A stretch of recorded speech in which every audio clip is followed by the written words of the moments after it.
What really happens behind the locked doors of the Sistine Chapel? For centuries, the world has waited in suspense, watching for a plume of white smoke, signaling that a new pope has been chosen. But what few realize is that behind those doors lies one of the most mysterious and dramatic rituals in history. If you're someone who craves stories the world tends to forget, of sacred traditions, political games, and hidden truths, this journey is for you. Subscribe now, and let's step into the secretive world of the Papal Conclave. The word conclave comes from Latin cum clave, meaning with a key, and for good reason.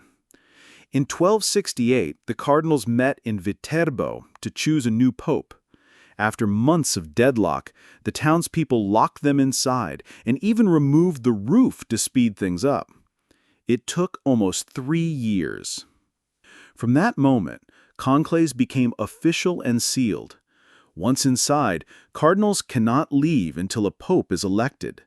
Their meals are passed through small openings. Conversations are monitored.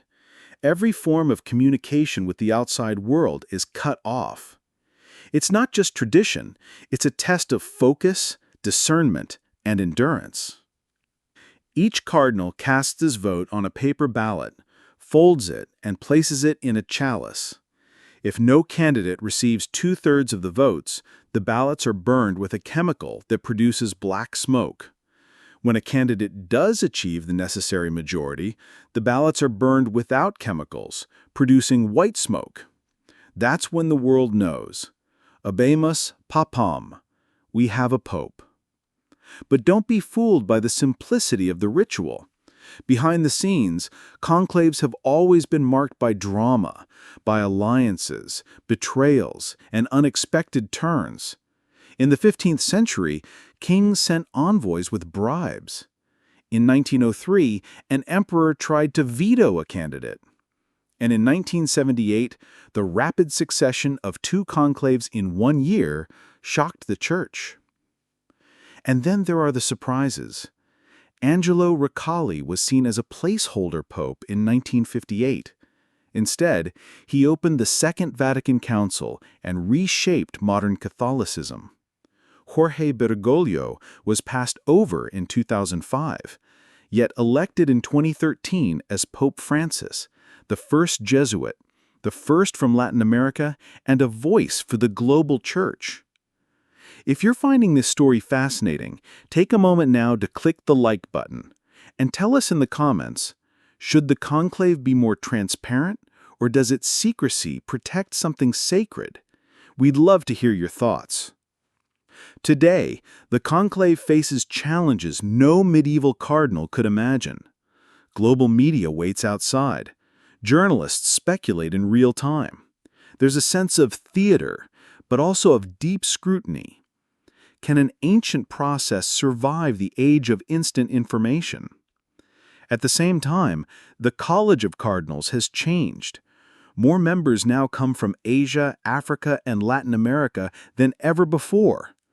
The shift is not just geographical, it's cultural and theological.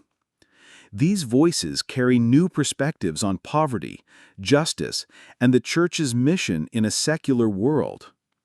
Still, not all welcome the change. Some long for tradition, others call for reform. The conclave becomes a microcosm of the Church itself, balancing continuity and renewal, history and hope. But for all its rituals and strategy, the conclave is still something deeply human. Inside that sealed chapel, men kneel, they pray, they wrestle with conscience, fear, responsibility. Some weep, others sit in silence for hours. They're not just electing a leader, they're listening for the whisper of the Holy Spirit. And when that voice is heard, when one man stands out, not by ambition, but by surrender, that's when the bells begin to ring. If this story has moved you, consider sharing this video with a friend. And if you're looking for more than headlines, if you're searching for the deeper truths beneath history, subscribe to our channel. This is where stories still speak.